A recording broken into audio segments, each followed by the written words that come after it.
Hello Centrals!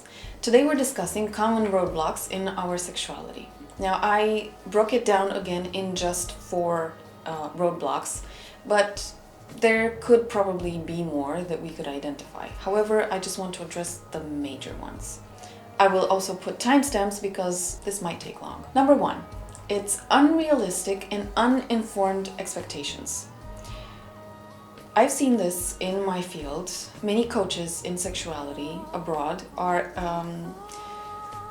proclaiming that once you start developing your own sexual life, you can have these mind-blowing, cosmic, amazing, life-expanding and neighbor-complaining sexual encounters, and they transmit it with so much passion and so much enthusiasm that you might believe that you can turn into this sexual god or goddess that can have sex amazingly with anyone, anytime, anywhere. Now I'll just say it out bluntly, talk about mass marketing. The idea is that when you start developing your sexuality, you need to get real. Now we are human beings and we have emotions, we have ups and we have downs, and we certainly have this thing that we call selection. And we, as much as we want to develop ourselves, we could certainly not perform to the best anytime, anywhere, and with anyone. So the idea that when you find a sexual coach that will sell you this huge ride that you're going to take and this amazing person that you're going to be, it's not entirely true. And while a lot of us might even dismiss the idea of doing sexual development, the ones that are open to this are, let's say, vulnerable to falling for this kind of overselling in case they are not really in touch with reality. Now, as human beings, we can definitely improve and we can have beautiful, intimate moments. We can have sex for hours sometimes, but not all the time. And we can definitely improve our range of experiences considerably. But there is such a thing as limitations in terms of physical, so our bodies, the way we prepare ourselves, the way we feed ourselves, we work out, the way we cultivate our health and our physical condition will definitely have a huge impact in the range of experiences that we can have and the types of people that we can meet. So whatever a coach will tell you and whatever you might expect to be in terms of sexual development, you need to take into consideration that you have limitations and that it's up to you to improve yourself, health-wise, physically-wise, enough to support these experiences. You need health in your sexual life. Secondly, we are human beings and we have emotions. And these emotions that can come from any part of our lives, our families, our work, our hobbies, the health, anything that happens there can have an impact in our intimate life. And vice versa, it goes the same way. Whatever happens in our intimate life, it can have an impact in the other parts of our life. Now, the idea is that we become aware of this and we understand that while we're on the path of developing ourselves, we certainly need to take into consideration that we will have ups and downs. We are again human beings. And sexual development doesn't promise you this amazing ride every time, anywhere, with anyone, in any conditions, because that's not true. So having the realistic expectation of you being a human being and you selecting people according to your preferences, to what your body needs, according to your values, those come into huge play. According to your level of education, your level of development, there's always going to be a selection.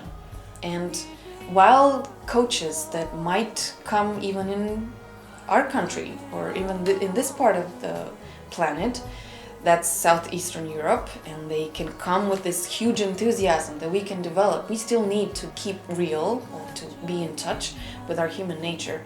And that is to take things from a wider perspective and to have maturity.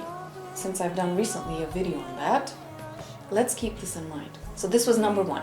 Number 2 is stress. The way society is built nowadays, we are rushing to work. rushing to achieve as many objectives as possible, to meet as many deadlines as possible, to deliver over-the-top results, to obtain certain financial benefits in a very short amount of time. We are also rushing towards taking care of our families, socializing, networking, building a lot of hobbies for ourselves, going out entertaining. A lot of these things are overwhelming, and the rhythm in which we're doing them is also overwhelming, and it is not in our nature to overwork ourselves and to overrun like this constantly. So the majority of us work from 9 to officially 5, but that usually comes to 7 or 8. And a lot of us want to relax afterwards, and we go into clubs, bars, pubs, where there's loud music, where people are dancing, where there's a lot of noise around from either talking, music, or all of those combined. And we call this relaxing and chilling, a lot of us. And once this is over, we decide to head back home and to, why not, have sex with our partners. So not make love, but have sex, to release the tension and to relax and to feel good. But usually we also get that done kind of fast, because the next day we have to wake up early and we have to take the whole thing all over again. We may not go like this every day, but a lot of the things that we're doing are in this rhythm. And the majority of us don't really realize how much we are stuck in the fight, flight, or freeze mode, because all of these things combined put a lot of pressure on us. We have contracted bodies more so than we realize. This is especially the case with women. Now, I'm not saying that this might be your case, but you need to realize that the majority of people in society are living like this, and they don't even realize. The solution obviously here is to slow down, whatever this may mean. Roadblock number 3, sexual illiteracy, or lack of proper education. Now, believe it or not, I've been discussing this a lot. Many of us do not have proper education when it comes to sexuality. There's no curriculum for this at school anywhere. There's no proper information when it comes to media or entertainment or anything of the sorts. There are few people who are embodying and living what we might call a healthy sexual life. That's why we don't have reference points for whatever sexual education might mean. Men, has anyone ever sat you down when you were quite young and told you what it took to satisfy a woman, to bring her to orgasm, to realize when she's having an orgasm, to take care of her needs, to ensure her space, to take in her emotions and face them and understand that they're part of her sexuality? Now, if you're listening to me and you're going like, what? I don't need this. I already know how to satisfy a woman. I've had plenty of women. Thank you. Then trust me on this one, that's not the right reaction that a person who's already developed might have. Secondly, have you ever thought of asking your partner what she feels like when she's having an intimate moment with you? However she feels the nuances and the flavors of your erotic moments. So basically go beyond the confirmation that she has come and start asking her particular questions.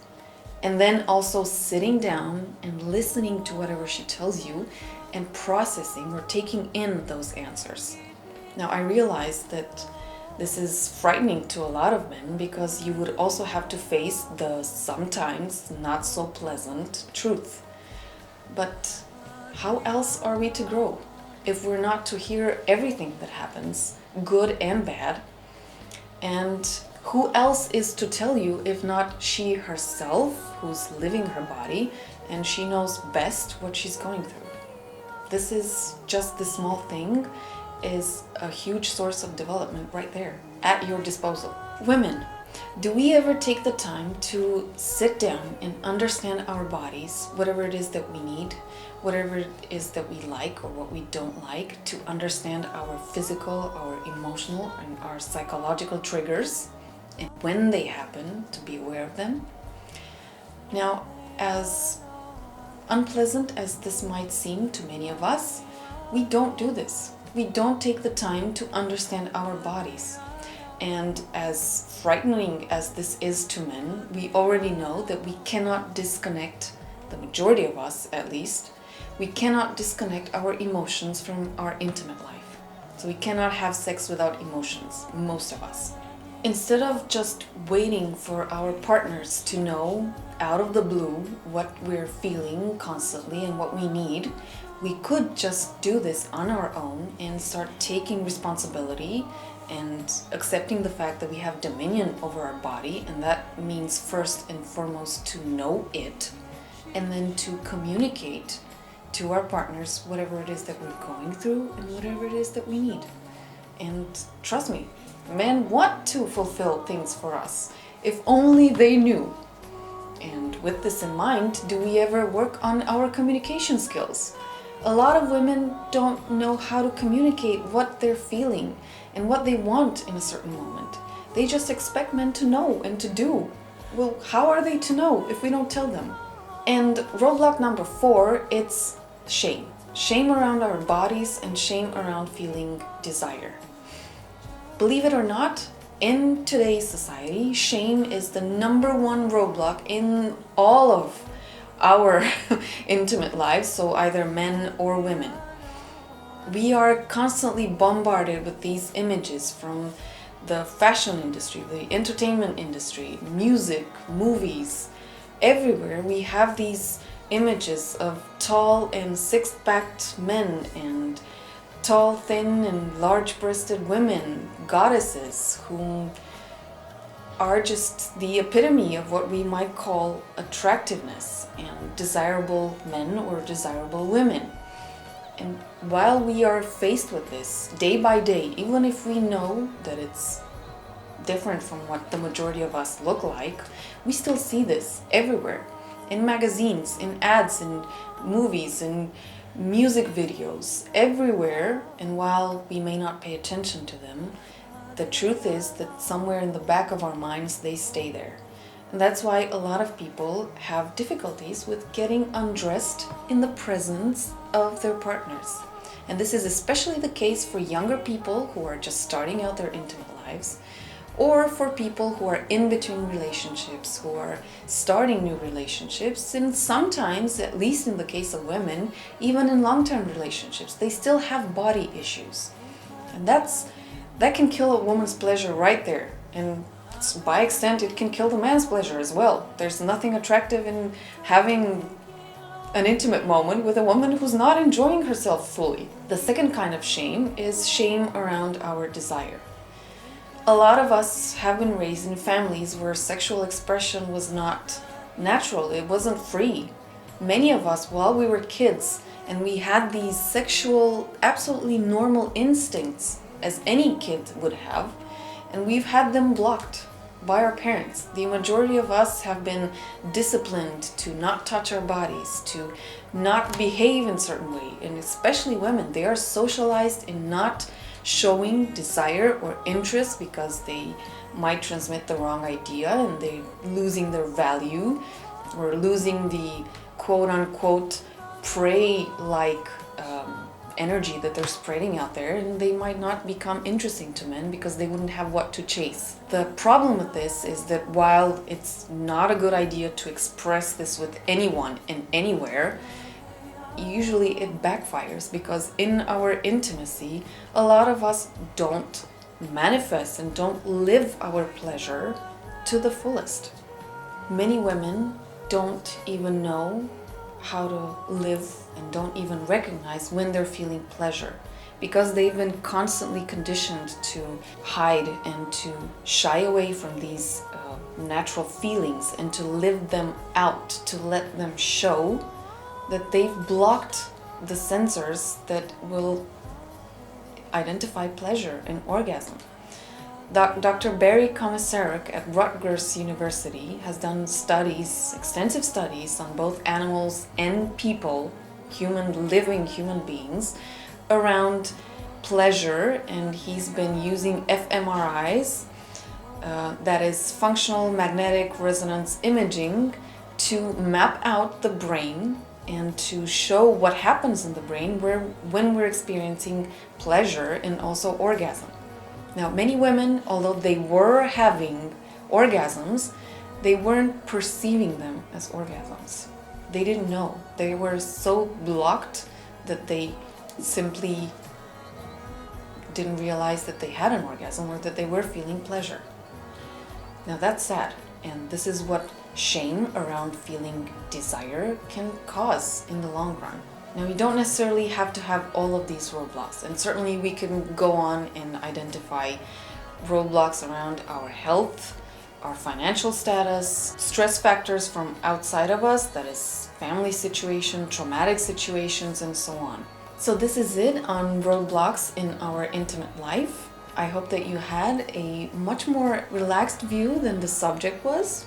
And until next week, I hope that you have a pleasurable intimate life.